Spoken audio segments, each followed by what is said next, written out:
Bienvenue à tous, merci de nous rejoindre pour l'information sur RTI 1 en ce 4 janvier 2022. Et nous démarrons au palais présidentiel d'Abidjan. C'est un communiqué que nous donne le secrétaire général de la présidence, Abdourahmane Cissé. Communiqué de la présidence de la République. Le président de la République, son Excellence M. Alassane Ouattara, a procédé ce mardi 4 janvier 2022 à la signature de 4 décrets au titre du Conseil économique, social, environnemental et culturel. Ces décrets ont été pris conformément à la loi organique numéro 2018-867 déterminant la composition et le fonctionnement du Conseil économique, social, environnemental et culturel, tel que modifié par l'ordonnance du 1er décembre 2021.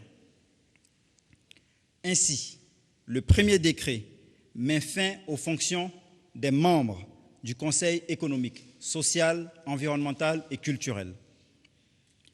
Le deuxième décret fixe le nombre des membres du Conseil économique, environnemental, social et culturel à 120. Le troisième décret porte sur la nomination de 115 nouveaux membres du Conseil économique, social, environnemental et culturel, dont la liste sera publiée par voie de presse.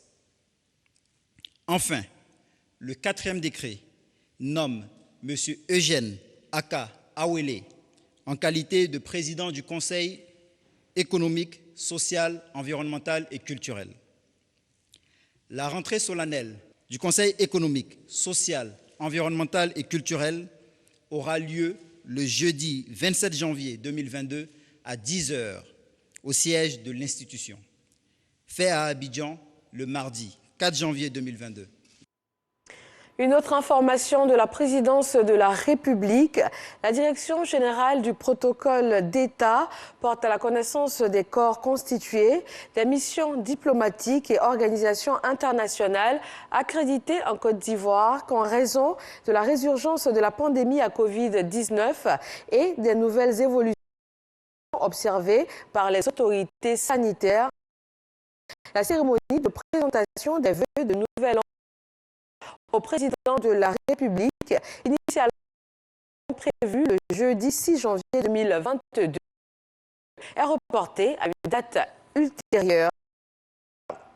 Le Conseil de l'Entente a un nouveau secrétaire exécutif. Marcel Amontano remplace à ce poste le docteur Patrice Kwame qui occupait la fonction depuis janvier 2012. Patrice Kwame a passé 2 mandats à la tête de l'institution. L'ancien ministre des Affaires étrangères et ancien directeur de cabinet du chef de l'État, Marcel Amontano, s'engage à rehausser l'image du Conseil de l'Entente. La passation s'est tenue en présence du ministre en charge de l'intégration africaine, Alcide Djedje. Chaque jour, des membres de l'unité d'intervention des parcs et réserves patrouillent dans les parcs nationaux de Taï pour prévenir ce massif forestier des défrichements, de l'orpaillage et du braconnage. Un véritable sacerdoce pour la préservation et la conservation de la biodiversité. De nuit comme de jour, la centaine d'agents ne reculent devant rien pour protéger les 5360 km² de forêt, faisant du parc national de Taï le plus vaste massif forestier d'Afrique de l'Ouest sous stricte protection. Nos reporters ont suivi ces commandos forestiers dans leur mission à Soubré, à Taï et à Djoroutou. Leur reportage est à découvrir dans le dossier EcoPlus de ce mardi 20 h. La police d'Agadez au Niger a saisi près de 200 kg de cocaïne dans la voiture du maire de la bourgade de Fachi, une localité du nord-est du pays. Il a été directement transféré à Niamey avec sa marchandise d'une valeur d'environ 5,224 milliards de francs CFA. L'homme tentait d'atteindre le sud de la Libye pour livrer son colis. Nouvelle journée sous tension au Soudan. Ce sont les premiers grands rassemblements depuis la démission dimanche soir du Premier ministre civil Abdallah Hamdok. Il a rendu son tablier après avoir essayé de former en vain un nouveau gouvernement. Un imposant dispositif sécuritaire a été déployé, notamment de la police anti-émeute et des forces paramilitaires et aussi de l'armée. Internet a été bloqué afin d'empêcher la communication et les appels à manifester. Et puis en Afrique du Sud, un incendie a détruit l'Assemblée nationale et l'ancienne chambre, bâtiment originel du 19e siècle. L'unique suspect de ce sinistre a été présenté à la justice ce mardi. Vol, incendie et installation d'un engin explosif sont les chefs d'inculpation qui pèsent sur Zandile Christmas Mafé, un homme de 49 ans, interpellé donc au moment de l'incendie.